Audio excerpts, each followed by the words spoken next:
The Department of Public Works and Highways and the Independent Commission for Infrastructure recommend the filing of plunder, graft, and bribery complaints against former House Speaker Martin Romualdez and former Ako Bicol Representative Zaldi Co.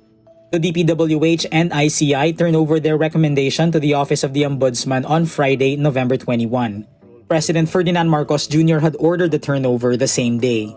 Kaya ngayon ay nais kong ipalaman sa ating mga kababayan na ang ICI at saka ang DPWH ay lahat ng nakuha nila na impormasyon ay ire-refer, ibibigay na sa Ombudsman para imbestigahan ng Ombudsman.